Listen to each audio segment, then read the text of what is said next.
إله الكون تبقى نور من ضل وضاع، أنت أسمى أنت أنقى أنت السلام علیکم ورحمۃ اللہ وبرکاتہ۔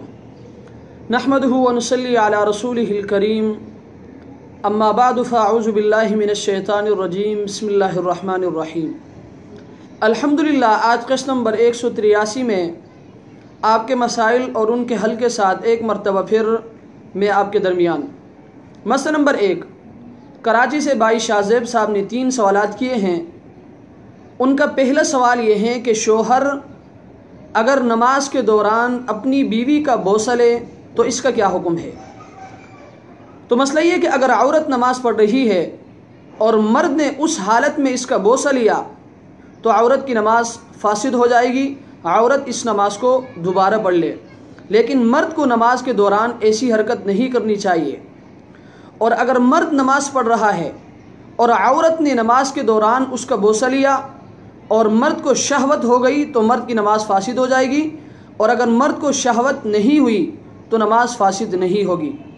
اور دونوں میں فرق کی وجہ یہ ہے کہ اگر مرد عورت کا بوسہ لے تو وہ جماع کے حکم میں ہوتا ہے، اور اگر عورت مرد کا بوسہ لے تو وہ جماع کے حکم میں نہیں ہوتا۔ فتاوی شامی جلد نمبر 1 صفحہ نمبر 628۔ ان کا دوسرا سوال یہ ہے کہ رکوع سجدے کی تسبیحات زور سے پڑھنے کا کیا حکم ہے؟ تو مسئلہ یہ ہے کہ رکوع اور سجدے کی تسبیح کو آہستہ پڑھنا چاہیے، زور سے پڑھنا صحیح نہیں ہے، تاہم نماز صحیح ہو جائے گی اور سجدہ سہو بھی لازم نہیں ہوگا۔ اور اگر تسبیحات کو زور سے پڑھنے سے دوسرے نمازیوں کو خلل ہوتا ہے، مثلا ان سے بھول ہو جاتی ہے یا خشوع خضوع میں فرق آتا ہے، تو ایسا آدمی گناہگار بھی ہوگا۔ فتاوی شامی جلد نمبر 1 صفحہ نمبر 660۔